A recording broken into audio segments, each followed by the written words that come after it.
राधे राधे भक्तों, आप सभी को करवा चौथ व्रत की हार्दिक शुभकामनाएं।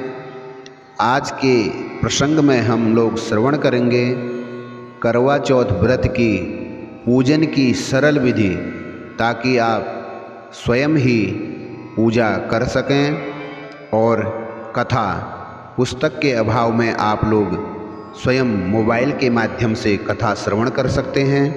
सर्वप्रथम हम लोग करवा चौथ व्रत की पूजन विधि समझेंगे, किस प्रकार से हमें करवा चौथ व्रत का पूजन करना चाहिए।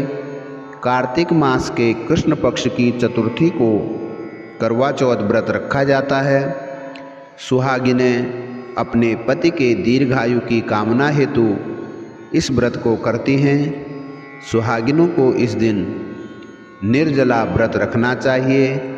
रात्रि को चंद्रमा निकलने पर उन्हें अर्घ्य देकर पति से आशीर्वाद लेकर स्वयं भोजन ग्रहण करना चाहिए।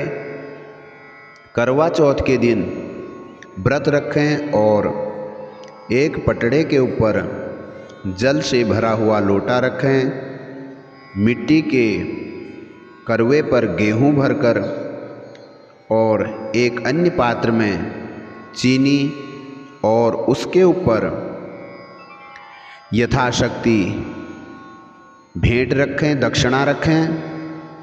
पूजन सामग्री में रोली, चंदन, चावल, गुड़, पुष्प, धूप, दीप आदि पूजन की समस्त सामग्री रखें और करवे पर स्वास्तिक का चिन्ह बनाएं और 13 बिंदियाँ रखें। स्वयं भी बिंदी लगाएं और दाएं हाथ में गेहूं के 13 दाने पकड़ें और हाथ में 13 दानों को लेकर कथा श्रवण करें।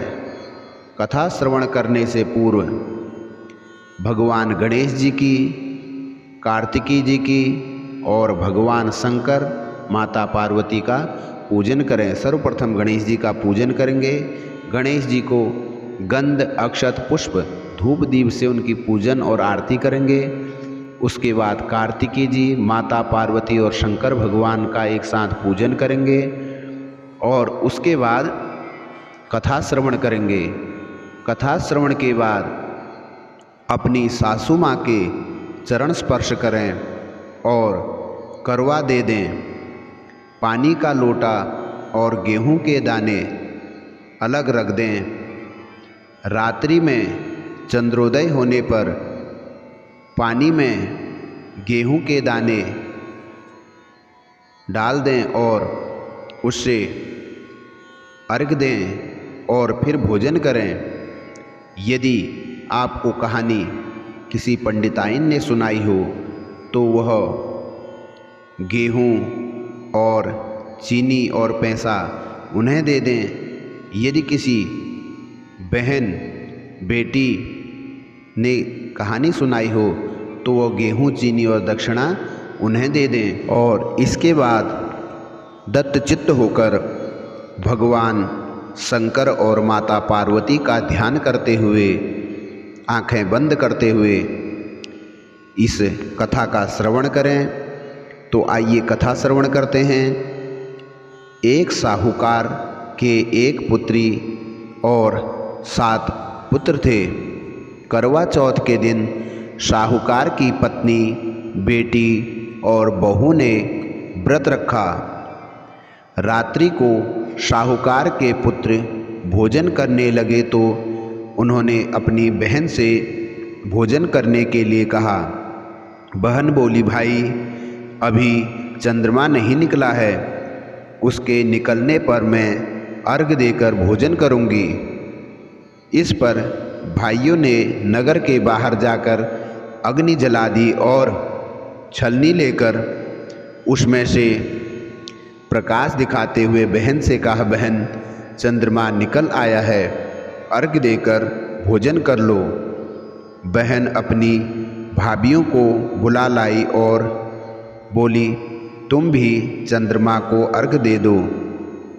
लो, किंतु वे अपने पतियों की करतूतों को जानती थी।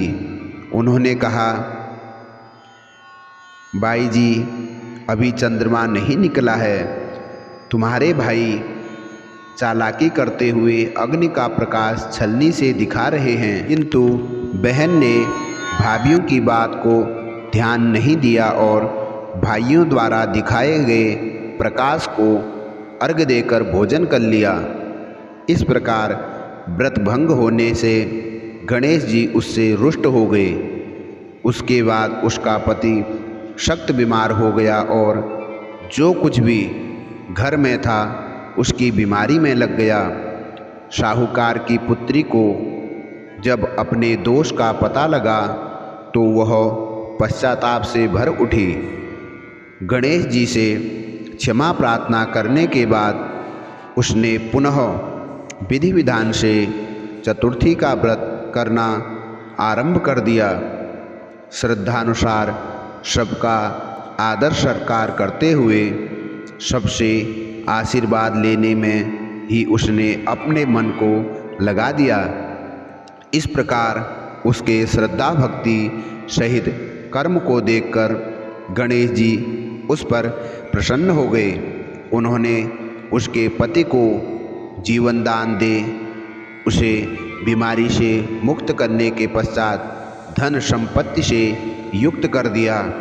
इस प्रकार जो कोई भी व्यक्ति छल कपट से रहित श्रद्धा भक्ति पूर्वक चतुर्थी का व्रत करेगा वह सब प्रकार से सुखी होते हुए कष्ट संकटों से मुक्त हो जाएगा।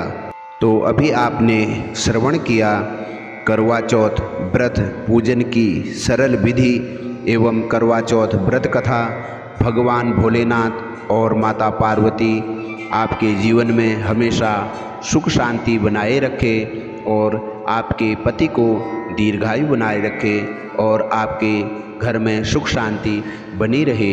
हर हर महादेव।